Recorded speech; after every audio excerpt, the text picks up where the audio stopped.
Assalamualaikum warahmatullahi wabarakatuh. Hai, berjumpa lagi bersama aku Kak Ebi. Hari ini Kak Ebi bakalan bahas soal-soal hukum lagi. Saksikan video aku dari awal hingga akhir ya. Lanjut ke soal yang pertama aja. Seorang ibu telah selesai cuti persalinan 3 bulan. Ia berencana memeras ASI saat bekerja. Ia akan menggunakan collar bag sebagai tempat penyimpanan ASI perahnya. Berapa lama penyimpanan ASI perah selama di collar bag? Berapa jam nih? Ada yang tahu nggak? Ini ilmu penting ya. Kadang itu kan orang-orang awam itu taunya kita kalau udah tamat kuliah tuh udah pintar aja ya. Kadang yang kayak gini kan nggak masuk di teori belajar ya, tapi masalah materi-materi umum harus kita pelajari juga ya. Jadi ini penyimpanannya di 4 jam, 6 jam, 8 jam, 12 atau 24 jam. Jawabannya adalah 24 jam. Jadi collar bag itu memiliki suhu 15 derajat Celcius sehingga ASI perah dapat bertahan mencapai 24 jam. Di dalam ruangan bersuhu lebih dari 25 derajat Celcius, ASI perah akan bertahan 6 sampai 8 jam. Jika simpan di kulkas akan bertahan 48 sampai 72 jam ya. Jadi kita lanjut ke soal berikutnya. Seorang ibu datang bersama bayi perempuannya yang berumur 1 bulan dengan tujuan imunisasi. Bayinya berat 3.700, panjang 49, dalam kondisi sehat. Bayi tersebut sebelumnya telah diimunisasi hepatitis B dan saat ini akan lakukan imunisasi BCG. Bagaimana cara bidan dalam melakukan layanan imunisasi BCG? A. Memberitahu ibu jika bekas suntik nyeri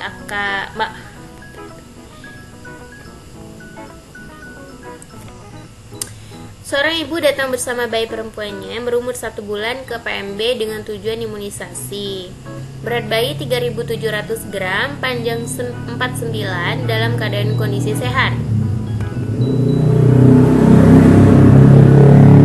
Bayi tersebut sebelumnya telah diimunisasi hepatitis B dan saat ini dilakukan imunisasi BCG. Bagaimana cara bidan dalam melakukan layanan imunisasi BCG? A. Memberitahu ibu jika bekas suntikan nyeri maka dapat dikompres dengan air dingin. B. Jika anak mengalami demam maka kenakan pakaian yang tipis. C. Memberitahu ibu untuk menyiapkan parastamol. D. Memberitahu dosis imunisasi sebanyak 0,01 cc. E. Memberitahu ibu bahwa daerah bekas suntik akan timbul papula. Udah tahu ya jawabannya ya?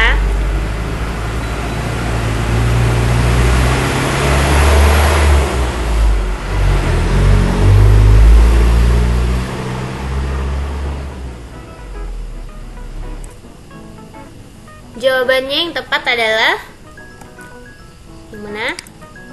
Yang E ya, memberitahu ibu bahwa bekas daerah suntik itu akan timbul papula atau kayak bisul kecil gitu ya. Jadi 2-6 minggu setelah imunisasi BCG, daerah bekas suntik akan timbul bisul kecil yang semakin membesar dan dapat terjadi ulserasi dalam waktu 2-4 bulan. Kemudian sembuh perlahan dengan menimbulkan jaringan parut dengan diameter 2-10 mm ya. Kalian ada tuh di lengan sebelah kanan apa kiri ya?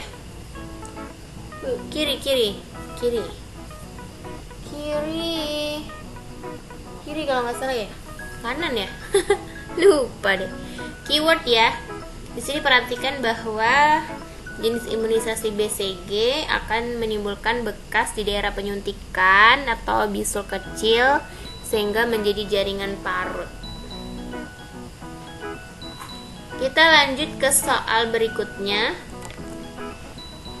Panjang ya soalnya Besti. Ini diagnosa apa yang paling tepat? Nah, ini perempuan berusia 16 datang ke PMB sudah 4 bulan tidak haid.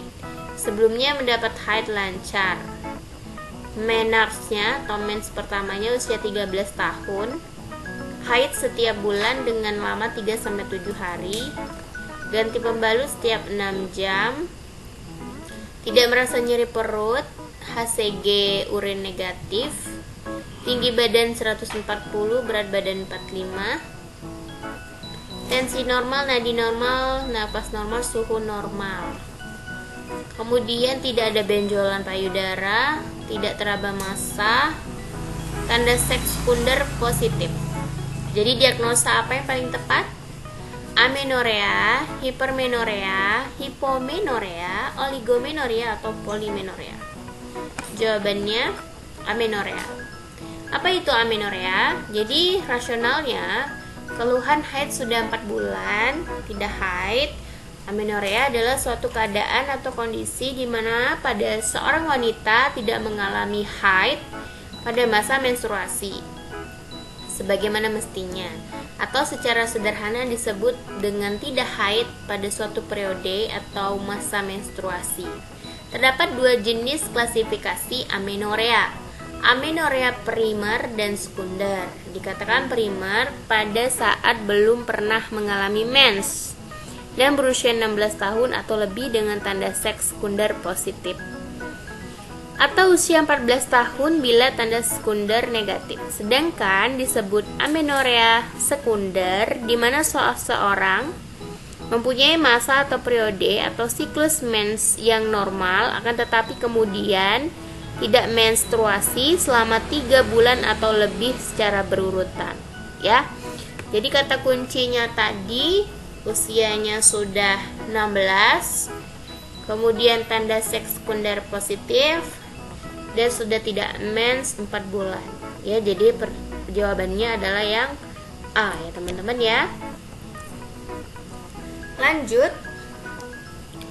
Seorang bidan koordinator puskesmas sedang menghadiri MMD bersama dengan perangkat desa dan warga desa Sukamaju. Salah satu isu kesehatan di MMD adalah selalu terjadi peningkatan prevalensi ibu hamil dengan kek. Hasil survei pendahuluan didapatkan informasi bahwa selama ini budaya patriarki sangat kental di desa tersebut, sehingga pada keluarga dengan tingkat ekonomi rendah dalam hal makanan, anak-anak dan remaja laki-laki lebih diutamakan daripada perempuan. Selain itu juga, sebagian besar remaja putri di desa Sukamaju menikah di usia remaja. Jadi langkah awal apa yang paling tepat dilakukan pada kasus tersebut? Pencegahan kasus perkawinan anak, edukasi kebutuhan aktivitas fisik, edukasi kesetaraan gender dan kebutuhan nutrisi, perilaku hidup bersih dan sehat, atau edukasi kontrasepsi. Kira-kira ini masuk semua ya? Boleh semua ini edukasinya. Tapi yang paling tepat adalah yang C ya. Edukasi kesetaraan gender dan kebutuhan nutrisi. Dikatakan kek pada ibu hamil dengan lila atau lingkar lengan atas kurang dari 23,5 cm atau penambahan berat badan kurang dari 9 kg selama masa hamil. 40% kematian ibu di negara berkembang berkaitan dengan anemia dan kek. Kehamilan pada usia remaja dan asupan yang tidak adekuat dapat meningkatkan resiko terhadap dapat kekurangan kek atau kekurangan energi kronis ya. Jadi kata kuncinya di sini apa tadi teman-teman? Kata kuncinya di sini adalah menikah di usia remaja dan kental budaya patriarki ya. Jadi jawabannya yang C ya. Seorang perempuan berusia 13 tahun datang ke PMB diantar ibunya dengan keluhan nyeri perut. Hasil anamnesa, ibu merasa khawatir karena anak tidak bisa sekolah. Keluhan ini selalu dialami setiap siklus mens, darah keluar bergumpal dan banyak. Hasil pemeriksaan tensi 90/60, nadi 86, pernafasan 20, suhunya normal ya. Tidak ada massa pada abdomen dan nyeri tekan. Tanda apa yang paling mungkin terjadi? Menarche, dysmenorrhea, gangguan haid, nyeri saat ovulasi, premenstrual syndrome. Udah tau lah nih, cewek-cewek bidan ya, namanya adalah dysmenorrhea ya. Hampir mayoritas ya, 80% mengalami dysmenorrhea. Di sini rasionalnya, seorang remaja perempuan dapat mengalami nyeri pada setiap sebelum atau awal siklus mens. Nyeri ketika mens dinamakan dysmenorrhea. Dysmenorrhea merupakan suatu keluhan yang normal, tetapi bisa juga merupakan pertanda suatu penyakit. Normal jika terjadi 48 sampai 72 jam.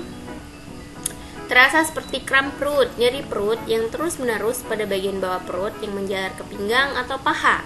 Tidak ditemukan adanya kelainan ya. Jadi dia tuh disminor ya teman-teman ya. Jangan sampai nih udah tingkat 3 udah mau UKOM nggak tahu disminor. Lanjut ke soal berikutnya. Perempuan berumur 28 tahun datang ke PMB untuk berkonsultasi mengenai rencana kehamilan. Hasil anamnesa sering lemas, lesu, cepat lelah, mata berkunang-kunang, makan 2 kali sehari, porsi 1 piring. Kurang suka sayur hijau, minum 8-9 gelas ya.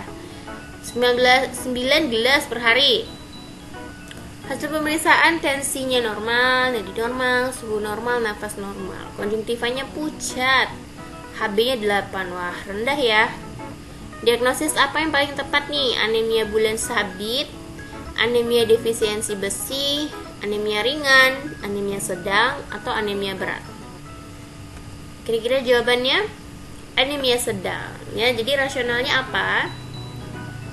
Gejala umum anemia disebut juga sebagai sindrom anemia, dijumpai pada anemia defisiensi besi. Apabila kadar hemoglobin kurang dari 7-8, gejala ini berubah badan lemas berupa lesu, cepat lelah, mata berkunang-kunang, serta telinga mendengung. Pada pemeriksaan fisik dijumpai pasien yang pucat, terutama konjungtiva dan jaringan di bawah kuku. Jadi keywordnya di sini itu tadi ya, lemas, lelah, mata berkunang-kunang. Tuh gejala anemia ditambah HB-nya cuma 8 ya. Jadi jawabannya adalah yang D. Nyonya E, umur 27, berat badan 41, tinggi 158, datang ke Polindes, ingin merencanakan kehamilan. Hasil anamnesa, ibu mengeluh karena sering mual jika terlambat makan. Ibu makan 1-2 kali per hari, jarang makan sayur atau tidak suka sayur. Pemeriksaan apa yang paling tepat pada kasus tersebut? Tensi darah, lingkar lengan atas, fisik, PP test, atau hemoglobin. Kira-kira apa teman-teman? Jawabannya lila ya, jadi lingkar lengan atas. Suatu cara untuk mengetahui risiko kekurangan energi protein. Wanita usia subur atau kita kenal WUS, standar lila yang dipakai di Indonesia tertera pada lila yaitu 23,5. Berarti ibu dengan status gizi buruk kurang dari 23,5 adalah ibu yang memiliki status gizi baik dan buruk karena obesitas.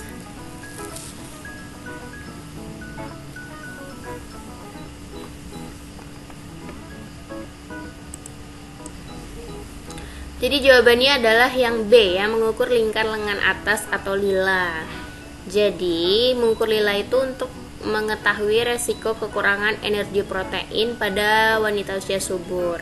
Di mana lila standar di Indonesia itu tertera pada lila yang kurang dari 23 berarti gizi buruk, lebih dari 23 gizi baik, bisa jadi menjadi buruk karena obesitas. Ya, jadi harus tetap diperhatikan ya, walaupun dia lebih dari 23,5 itu belum tentu gizi baik, bisa jadi buruk karena obesitas ya.